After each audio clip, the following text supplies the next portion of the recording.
Hello, everyone, and welcome back to Game Develop Repeat. I'm your host, Chris, and today I want to talk about priorities and something that I think is inherently tied to priorities: sacrifices. I want to talk about how these appear in video games, how that connects to real life and game development and the process of figuring out how to develop a game and what to focus on in your game development and how to even find time to develop games. That will probably be my main focus, if we're being honest. But before we dig into all of that, I made a promise that I am going to state a specific goal that I'm going to keep to, some kind of a daily routine that I can do to get myself back on this game development train consistently, and a bigger picture goal. So, my small goal, my smaller scale goal, my daily one, is just to open up Godot every single day. I know that that is extremely small. I know it's extremely simple, but sometimes I work a 12-hour day. Sometimes I have crazy circumstances going on in my life. Sometimes it's a holiday, but this is a every single day habit. Starting today, at the moment of recording this episode, I will open up Godot every day. And then my bigger picture goal, which I promised you, it's a small one still, but the project that I'm working towards is a combat prototype for a game idea that I'm working on. So there is your fulfilled promise. And I'll share with you how that goes, and we'll see how it is. I'll check in with you on it whenever we get to the develop section of each episode. Now that that is out of the way, let's get into this episode and talk about priorities and sacrifices.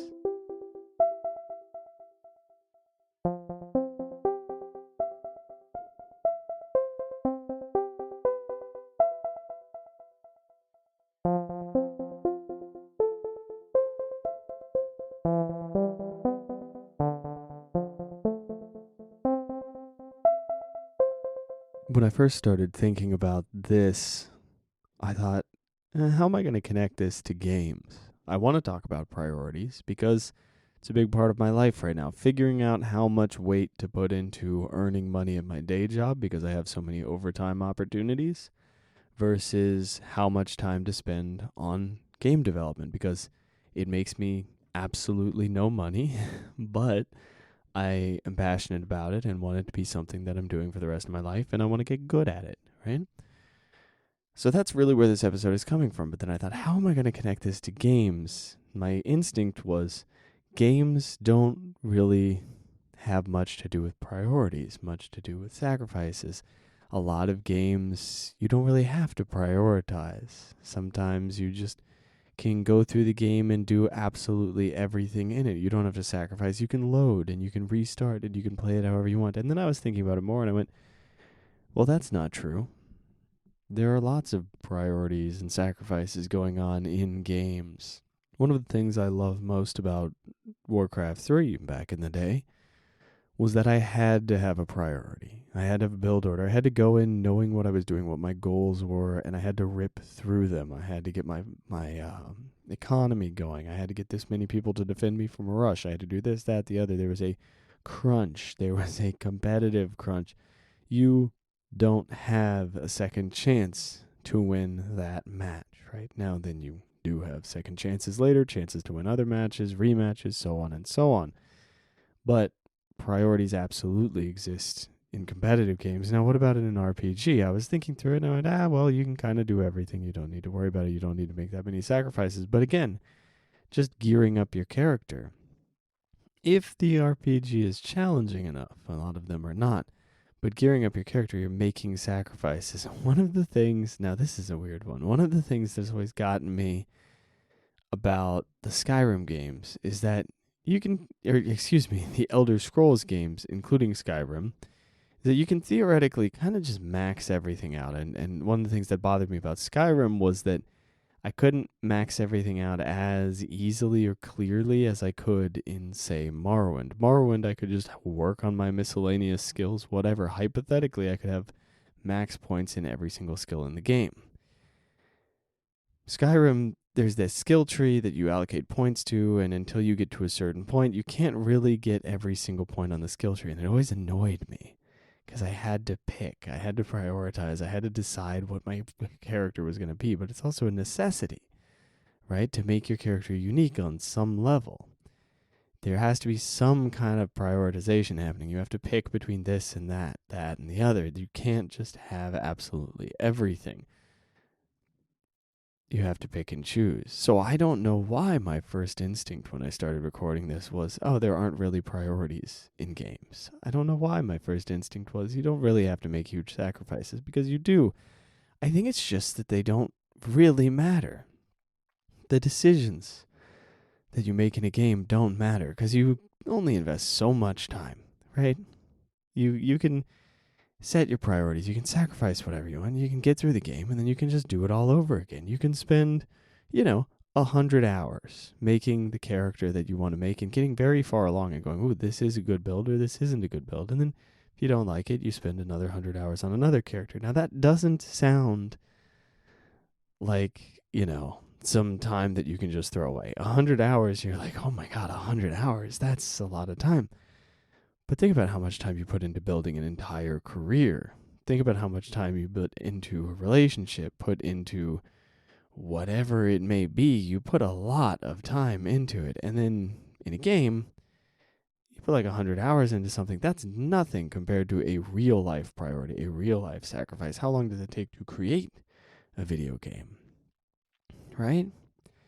There's a lot more weight to it. But there's something about the carefree nature of the sacrifices that we make in games that is appealing to me and feels like something I could learn from.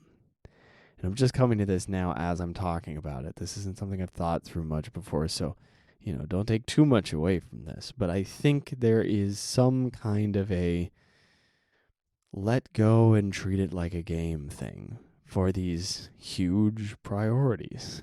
I think there's some amount of, well, you don't really know if you're going to like it, so maybe you just got to waste a lot of time on it. And if it turns out that you don't like it after you've spent 1,000 hours on it, well, time to spend 1,000 hours on something else, right? Because you don't always know if something is, enjoyable until you really get into it. You don't really know if you're good at something until you really get into it. And I think that's maybe a weird lesson to take away from games, but I think there's something to be said for it. There's something valuable there, and I haven't completely sussed it out, but there's your little hint at whatever it is, and my little hint at whatever it is, and maybe we think more about it, and maybe we don't, but I did want to throw it out there. What games have you played that make you go, ooh, I don't want to make this choice? That's another one. That's an interesting one. The choice of, ooh, do I want this or that? Relationships in games are always interesting, like just interpersonal relationships, not like dating games, but in fact, they may have the least interesting interpersonal relationships sometimes. But the things like Disco Elysium not wanting to disappoint one of the characters in the game, or Baldur's Gate 3 making these questline decisions, like weighty decisions that really feel impactful. Now, I wonder how do I phrase this? I wonder how we make this differentiation between these very intentionally impactful decisions and then these other smaller decisions that are still like very fun but are just a series of small decisions that all go into one big path.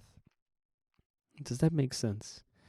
I hope so. There's the size of the decision that you're making. There's the size of whatever you're prioritizing. And in like an action RPG, you're looking at it and you're going, okay, generally speaking, I want my character to have more health, so I'm going to do things that move towards having more health. That's a very small decision that's working towards a bigger goal, bigger decision that you made earlier. That's not really a big deal because you're just building out a character and you can switch stuff out. But there's something about an interpersonal relationship decision in Baldur's Gate, or a something that feels like it seals your fate and says, I am now going down this path. I am stuck with this road. I'm on this journey and I have to see it through the end. That feels a lot weightier, a lot heavier. It has a narrative behind it. We can connect more with it. in a real life way. And that is powerful in its own right.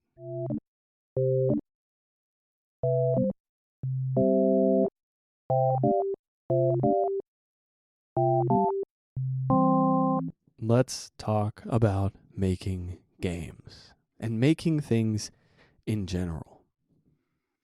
The reason I'm doing this episode is because over the past 2 weeks, I've not really prioritized game development. I mean, 2 weeks ago, I actually did, despite having an insane schedule. This past week, I did not at all. I totally was like, okay, whoa, too much work. I've worked 80 hours this week, and the previous week, I worked 72 hours. So that's over the course of 14 days. I've done like 100, what is that math to? 152 hours over 14 days. I've not had a day off since the first Sunday of this month. So, and I'm not going to have a day off until this coming Saturday. So it's been a lot of focusing on making money and focusing on that particular career path and like moving down that road, which is good, but making games is extremely important to me. So I have this mixed set of priorities. I need to be working on my career, and I need to stay in touch with one of the most important things in my life, which is creating right now in the form of video games. So, and probably permanently, if we're being honest, because it lets me create music, it lets me create story, it lets me create art. It's all the things that I want to do tied together in one nice, neat package. So, wonderful, cool, great. How do I stay in touch with that when I have a work schedule that every once in a while just goes, hey, do you want to work this much time and get paid a bunch of overtime and double time? And I go, ooh, that is probably good for me. How do I keep in touch every day, day to day, with the sensation of developing games? How do I not lose that? How do I not lose that little inkling, that little momentum, that little something that says, hey, let's just keep this moving? This is why I've gone, okay, I'm going to open up Godot every day. Because that's what worked for me before. That's how I ended up creating Soot, is I went, I'm going to open up Unity every day. Maybe I work on something, maybe I don't. But I'm opening it up every single day. That's how I made my first game. Is just, I opened the engine every day, and then that snowballed. And then eventually, boom, made a game. So, it's a nice reminder to myself more than anything. And it is a commitment, because I know that if I open it up, there's a decent chance that I'll actually do something in there, right? I open it up and I go, oh, well, it's already open. Okay, fine, I'll do like 10 minutes. And then I end up doing an hour instead of watching an episode of House, which I have been doing, or playing a game, which I love doing, right? I may play a game after this, but first, I'm going to open up Godot, see where we're at, keep in touch with it, and, glance through my code at the very least, stay familiar with everything that I'm doing. But what is the trick? Is there a trick? I don't think there is. The trick to balancing your priorities, it's rough, Sometimes something's got to give, and that's a very hard thing to accept sometimes. But I think one thing that's very powerful is to have some small, hard lines, to have some things where you go, no matter what, this happens. This is going to happen every time. And if this doesn't happen, if I fail to do this thing that is so important to me and so incredibly small, then I need to check in with myself and see what's going on, right? I need to go, okay, am I overstretching? Am I losing my focus on this thing that matters? Or did I just sleep through it and forget some alarm or something like that? Like, what's going on here? How can I make sure that I stick with it? Yes, things go on the back burner, but if it's on the back burner, there still needs to be some heat, Well, depending on how you think of that phrase. Maybe you're just setting it back there with the heat off just to be like, okay, we're bringing it back up. Wait, is that what that phrase means? I've always thought that the back burner phrase means you put it on the back burner, which is still on, but it's on a lower setting. But maybe it means, oh, well, the stuff on the front burner you're cooking, and then you sit it on the back burner for it to rest. But why would you sit it on the back burner, though? You would say sit it on the counter, right? Welcome to Chris Analyzes Phrases That Nobody Cares About. Does a bird in the hand and two in the bush, what does that mean? Let's go through the etymology of it. This isn't the point of this podcast. I don't know how I've gotten so off track. Probably because my brain is completely fried. Look, the point that I'm getting at here is, man, it's hard sometimes. Man, sometimes the game dev journey is just, oh my God, how do I find time for this? How do I get myself to do this when I'm tired and I could just watch TV. I could just watch YouTube. You think about developing games and you go, what'd be really nice though is playing some games. And then you can have these elaborate excuses. You can go, well, I mean, how could I be developing games if I haven't even been playing games in a while? I'm losing touch with games. I better play some video games, just so I can keep in touch with it. And then you play like something completely irrelevant to whatever it is that you're developing. You're like developing a racing game and you're like, I'm playing World of Warcraft. Specifically, I'm just grinding this one mob for 3 hours. But no, I'm getting more in touch with game development and culture. It's like you spent like 20,000 hours playing World of Warcraft in your childhood. You're not getting anything new from this right at this moment, right? It's really easy to play those tricks on yourself. But, man, it is so worth it, I think.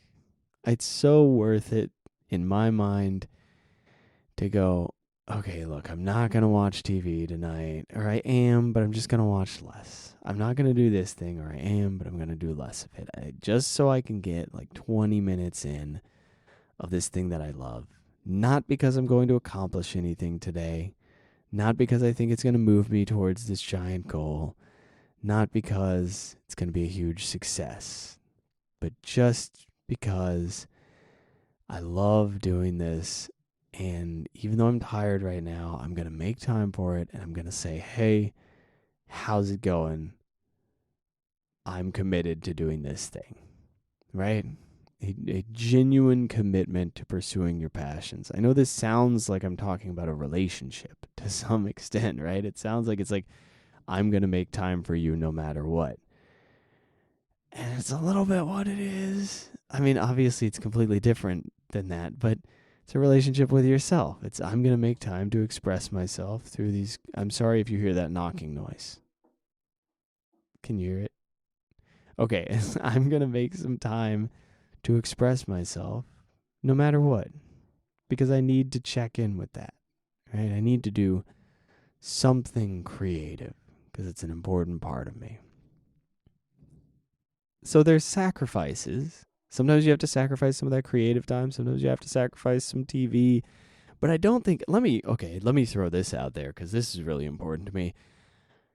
I don't think it's this like grind set thing. I think I've talked about this once before, but it's not, you have to sacrifice all entertainment and never watch TV and never play games because you're never going to get it done and you're never going to have the success that you want and the Ferrari and the what. No, Jesus Christ. Do you enjoy anything?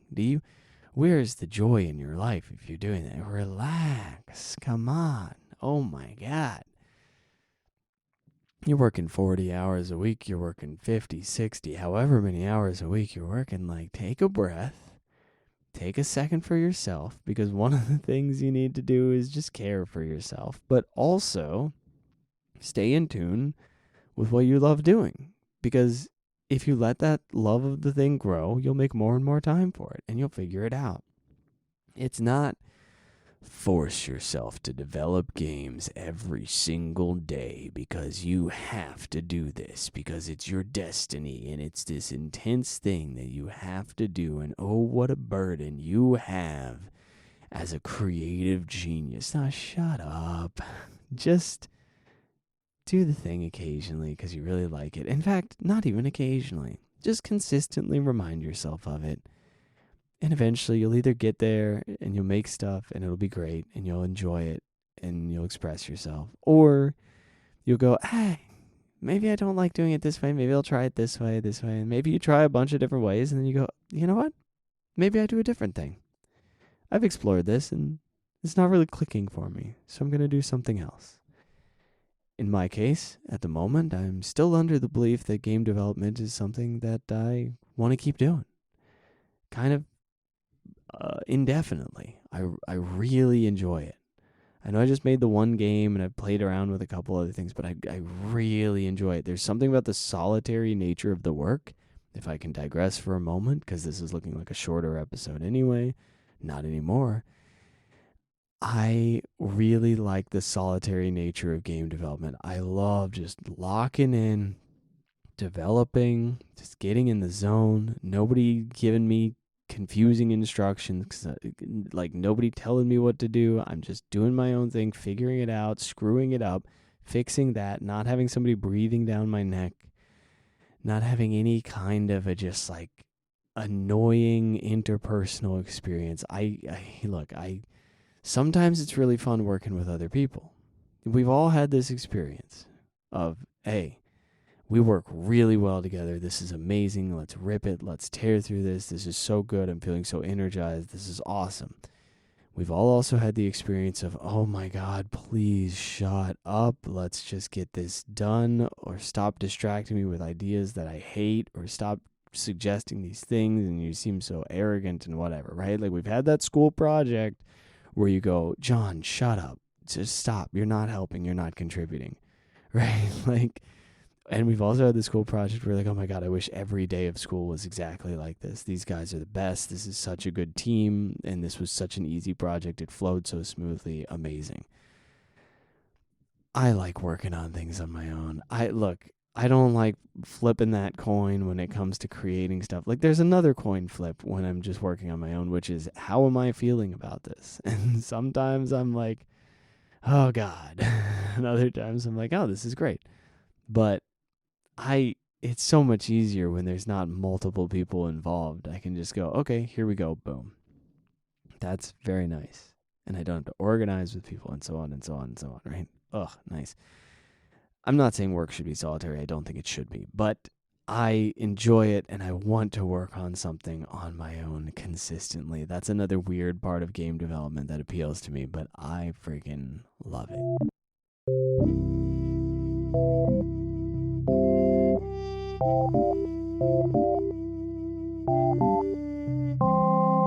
Let's end this episode with a question, as always. Here it is, and it's not necessarily game development specific. What do you do to remind yourself of your priorities? Or even how do you set up your environment for it? Is there anything that you do that makes you come back to what is important in your life? Maybe it's your family, maybe it's a relationship. Maybe you make time every week to see somebody, or to go for a walk, or to listen to an audiobook, or just to read on your own, to meditate, to work on games, to have some space and play a game, to listen to music. What do you do to say, okay, a priority of mine is my mental health, and I'm going to do this every week to get some space for it, or getting time in nature, and I do this to make some space for it, or whatever it may be, or seeing your family members. What is it for you, and how do you make space for it? For me, so I've added this new one, it's kind of an old one, of opening up Godot every day. There are some other ones that I do. I have a gym routine, and I don't know how to say this or express this, but going to the gym is maybe one of my biggest priorities in life. I am not going to the gym right now in order to make sure that I can go to the gym more later. I'm taking a couple weeks of rest because I overtrained and then worked a physical job too much. So I needed to give it a little space so I can come back to it. But the gym is a huge priority for me, and I just have a routine that I go through, and, that's that. Opening up Godot every day is going to be another one of those routines. Having dinner with the family kind of things, whatever it is that connects you with what matters in your life. I think it's good to take a moment and think about what that is, because maybe sometimes it's not what we want it to be. Maybe we go, what am I prioritizing? Because that's another angle on the question. Going, what am I prioritizing? How am I spending my time? And then we go, oh, oops, Oops.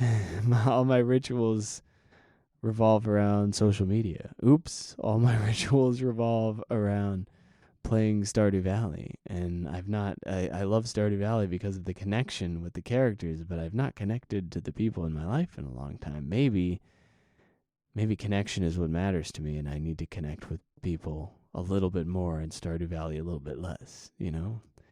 There are these I do too much introspection, really. But there are these interesting little things that happen where you go, "Oh, I'm not prioritizing what I thought I was." And okay, it happens. And then you just shift it a little bit and go, "Okay, there. Now we're back in alignment. We're a little closer. We're moving towards what I want and good enough. Moving in the right direction." Sometimes that's all you can really ask for, and sometimes that's all you really need. I hope so, at least, because I'm just moving in the right direction right now, and I hope it works out. Here's the reminder that I am doing my Open Godot Every Day challenge. Not really much of a challenge, but it is my little reminder to myself.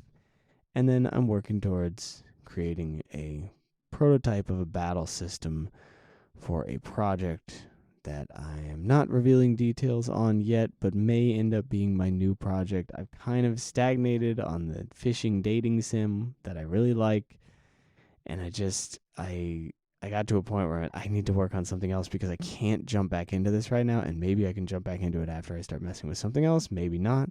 One way or another, I need to keep moving. So that's what I'm doing. It's everything I've got for you today. It is Father's Day. As I record this, happy belated Father's Day to those of you who are fathers.